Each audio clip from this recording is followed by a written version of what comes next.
بسم الله والحمد لله والصلاة والسلام على رسول الله وبعد মানুষের প্রতি ইহসান করার গুরুত্ব মহান আল্লাহ বলেন ওয়াহসিনু ইন্নাল্লাহা ইউহিব্বুল মুহসিনিন আর তোমরা ইহসান করো নিশ্চয়ই আল্লাহ মুহসিনদের ভালোবাসেন।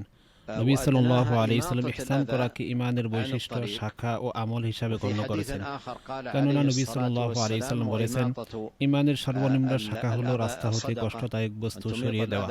অপর হাদিসে তিনি বলেন রাস্তা থেকে কষ্টদায়ক বস্তু সরিয়ে দেওয়া সাদাকাতুল্লাহ, অর্থাৎ আপনি রাস্তা থেকে কষ্টদায়ক বস্তু অপসারণ করলে আপনার সাদাকার মতো সওয়াব হবে। আর রাস্তা থেকে কষ্টদায়ক বস্তু অপসারণ করা ইহসানের একটি রূপ, এটি বান্দাদের প্রতি ইহসান করার একটি ধরন। সুতরাং এই হাদিসটি ইহসান করার প্রতি উদ্বুদ্ধ করে, চাইতে রাস্তা থেকে কষ্টদায়ক বস্তু অপসারণের মাধ্যমে হোক বা অন্য কোনো পন্থায় ইহসান করা হোক। হাদিসে এসেছে বান্দা যতক্ষণ তার ভাইয়ের সাহায্যে নিয়োজিত থাকে আল্লাহ ততক্ষণ তার সাহায্যে নিয়োজিত থাকেন। যে ব্যক্তি কোন মুমিনের পার্থিব কোনো বিপদ আপদ দূর করে দিবে, আল্লাহ তাআলা কিয়ামতের দিন তার থেকে বিপদ দূরীভূত করবেন। এটি একটি প্রশস্ত দ্বার। শরীয়ত সাধ্যমতো যে কোনো পন্থায় মানুষের প্রতি ইহসান করতে উৎসাহিত করেছে। মানুষের প্রতি ইহসান করবে আল্লাহর নৈকট্য লাভের আশায়। মহান আল্লাহ বলেন, আর তারা বলে শুধু আল্লাহর সন্তুষ্টি লাভের উদ্দেশ্যে আমরা তোমাদেরকে খাবার দান করি, আমরা তোমাদের কাছ থেকে প্রতিদান চাই না, কৃতজ্ঞতাও নয়। বস্তুত এখানে ইহসান করতে উৎসাহিত করা হয়েছে, আর এটা গ্রহণ করা হয়েছে নবী সাল্লাল্লাহু আলাইহি সাল্লামের বাণী থেকে। তা হলো ঈমানের সর্বনিম্ন শাখা হলো রাস্তা হতে কষ্টদায়ক বস্তু সরিয়ে দেওয়া। আপনি যদি এই চরিত্রের তথা রাস্তা থেকে কষ্টদায়ক বস্তু অপসারণের ক্ষেত্রে মানুষের অবস্থা চিন্তা করেন, তাহলে দেখবেন এক্ষেত্রে মানুষ তিন ধরনের। প্রথম প্রকার, যারা রাস্তায় কষ্টদায়ক বস্তু রাখে, মুসলিম বায়ু তাদের কষ্টের দিকে কোনো ভ্রুক্ষেপ করে না এবং তা নিয়ে কোনো চিন্তাও করে না। দ্বিতীয় প্রকার, রাস্তায় কষ্টদায়ক বস্তু রাখে, দেখেও তা অপসারণ করে না, তা সরায় না, অথচ কিছু কিছু বস্তুর কারণে বিপদ আসতে পারে, এমনকি মৃত্যু ঘটতে পারে। উদাহরণস্বরূপ, যদি গাড়ির রাস্তায় রাতের বেলায় কোনো পাথর কিংবা মৃত উট পড়ে থাকে আর সে পথে দ্রুত গতির কোনো গাড়ি আসে, তবে সেখানে মৃত্যু ও বিপদ ঘটবে। সুতরাং কিছু কিছু কষ্টদায়ক বস্তু যা মানুষের জানমালের বিনাশ করে, তা রাস্তা থেকে অপসারণ করা ওয়াজিব। এটা কোনো মুস্তাহাব আমল নয় যে তা অপসারণ না করলে তার কোনো পাপ হবে না, বরং তার জন্য তা অপসারণ করা অত্যাবশ্যক।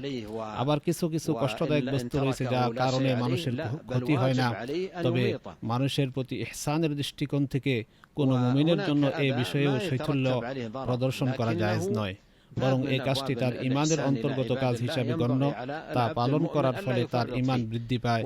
সহিহ মুসলিম সহ অন্যান্য গ্রন্থে এসেছে, এক ব্যক্তি মুসলিমদের রাস্তার উপর পড়ে থাকা একটি কাঁটাযুক্ত গাছের ডালের পাশ দিয়ে পার হলো।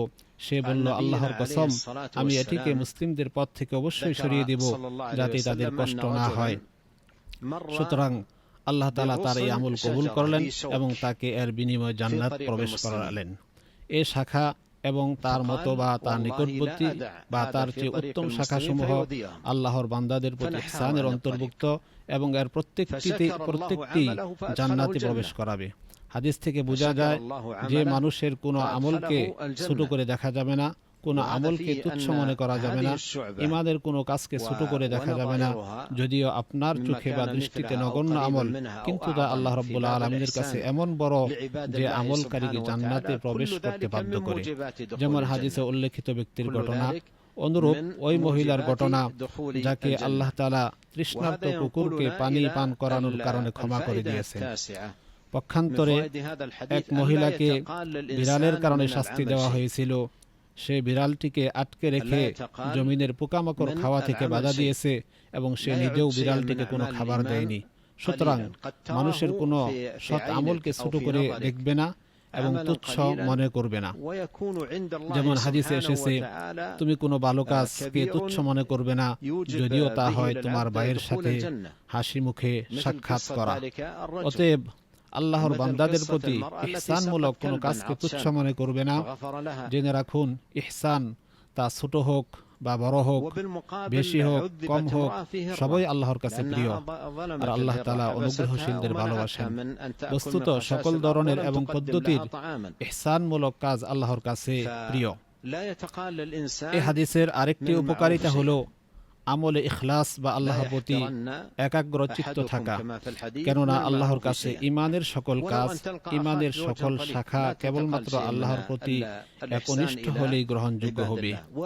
যদি কোনো ব্যক্তি কেবলমাত্র মানুষের প্রশংসা, স্তুতি ও গুণগান পাওয়ার আশায় রাস্তা থেকে কষ্টদায়ক বস্তু অপসারণ করে, তবে এ দ্বারা সে আল্লাহর কাছ থেকে উপকৃত হবে না। কেননা যে আমল আল্লাহর সন্তুষ্টির আশায় এবং সওয়াবের উদ্দেশ্যে করা হবে, সে আমল দ্বারাই শুধু আল্লাহর কাছে উপকৃত হওয়া যাবে। আল্লাহ তাআলা বলেন, ওমান আরাদাল আখিরাতা ওয়া সাআ লাহা সা'য়াহা ওয়া হুয়া মুমিন ফাউলাইকা কানা সা'য়ুহুম মাশকুরা। আর যারা মুমিন হয়ে আখিরাত কামনা করে এবং তার জন্য যথাযথ চেষ্টা করে, তাদের প্রচেষ্টা পুরস্কারযোগ্য। এই আয়াত থেকে বোঝা যায় যে প্রচেষ্টা যখন পরকাল এবং আল্লাহর কাছে সওয়াবের উদ্দেশ্যে করা হবে, তখনই তা আল্লাহর কাছে সন্তোষজনক, পুরস্কারযোগ্য, গ্রহণযোগ্য এবং সওয়াবের উপযুক্ত হবে। পক্ষান্তরে কেউ লোক দেখানো, সুনাম সুখ্যাতি অর্জন বা গর্ব অহংকার অথবা অন্য কোনো উদ্দেশ্যে কোনো আমল করলে তা তার সৎ আমলের অন্তর্ভুক্ত হবে না। সৎ আমলের অন্তর্ভুক্ত হবে যখন তা আল্লাহর সন্তুষ্টির উদ্দেশ্যে করবে। আল্লাহ তাআলা বলেন, আর তাদেরকে কেবল এই নির্দেশই প্রদান করা হয়েছিল যে তারা যেন আল্লাহর ইবাদত করে, তার ওই জন্য দিনকে একনিষ্ঠ করে। আল্লাহ আরো বলেন, জেনে রাখো খাঁটি আনুগত্য আল্লাহরই প্রাপ্য। এ হাদিসের অন্যতম ফায়দা হলো লজ্জাশীলতার মাহাত্ম্য। লজ্জাশীলতা হৃদয়ের অন্যতম বৈশিষ্ট্য ও কাজ। তাই অন্তরে লজ্জাশীলতা থাকলে কাজ ও আচরণ সুন্দর হয়। কেননা লজ্জাশীলতা হৃদয়ের কাজ, যা ব্যক্তিকে উত্তম গুণে গুণান্বিত হতে এবং মন্দ গুণ পরিত্যাগ করতে বাধ্য করে। এই জন্য লজ্জাশীলতার ব্যাপারে আমাদের নবী সাল্লাল্লাহু আলাইহি ওয়াসাল্লাম বলেন, লজ্জাশীলতা কল্যাণ ছাড়া কোনো কিছুই নিয়ে আসে না। তিনি আরো বলেন, লজ্জা পুরোটাই কল্যাণকর। সুতরাং যখন এই বৈশিষ্ট্য বান্দার অন্তরে পাওয়া যাবে, তাকে উত্তম চরিত্র ও নৈতিকতার গুণে গুণান্বিত করবে এবং নিকৃষ্ট ও নিন্দনীয় চরিত্র থেকে দূরে রাখবে। লজ্জাহীন ব্যক্তি যে কোনো ধরনের নিন্দনীয় আচরণের ব্যাপারে পরোয়া করে না। রাসূল সাল্লাল্লাহু আলাইহি ওয়াসাল্লাম বলেন, পূর্ববর্তী নবীদের নসিহত থেকে মানুষ যা গ্রহণ করেছে তা হলো, যদি তোমাদের লজ্জা না থাকে তবে তোমার যা ইচ্ছা তাই করো। লজ্জাহীন ব্যক্তি কোনো কিছু পরোয়া করে না। সে যে কোনো ধরনের হীন, তুচ্ছ ও নিন্দনীয় কাজ করতে পরোয়া করে না। সে আল্লাহ থেকে লজ্জা করে না এবং সৃষ্টিকুল থেকেও নয়। বান্দার উপর সবচেয়ে বড় লজ্জার বিষয় হলো আল্লাহকে লজ্জা করা। যেমনটি নবী সাল্লাল্লাহু আলাইহি ওয়াসাল্লাম বলেন, তোমরা আল্লাহকে যথাযথভাবে লজ্জা করো। এটাই অন্তরের আমলের সবচেয়ে বড় বিষয়। কেননা অন্তর যদি বিশ্বপ্রভুকে লজ্জা করে চলে, তাহলে তা নির্জনে পাপ কর্ম থেকে নিরাপদ থাকে। কেননা নির্জন অবস্থার পাপাচার ঘটে থাকে এই বিষয়ে ত্রুটির কারণেই। আল্লাহ তাআলা বলেন, ইস্তাগফুনা মিনান নাসি ওয়া লা ইস্তাগফুনা মিনাল্লাহি ওয়া হুয়া মাআহুম ইয ইবাইতুনা মা লা ইয়ারদা মিনাল কওল। তারা মানুষের কাছ থেকে লুকাতে চায়, অথচ আল্লাহর কাছ থেকে লুকাতে চায় না, অথচ তিনি তাদের সাথেই থাকেন যখন তারা রাতে এমন কথার পরিকল্পনা করে যা তিনি পছন্দ করেন না। আল্লাহর ইচ্ছায় লজ্জাশীলতা বান্দার জন্য পাপাচার থেকে বিরত থাকার সহায়ক। চাই সে একাকী থাকুক ও জনসম্মুখে থাকুক। কবির ভাষায়, তুমি যদি এক যুগ নির্জনে থাকো, তবুও বলো না আমি একদিন নিঃসঙ্গ ছিলাম, বরং বলো যে আমারও তো একজন তত্ত্বাবধায়ক রয়েছেন।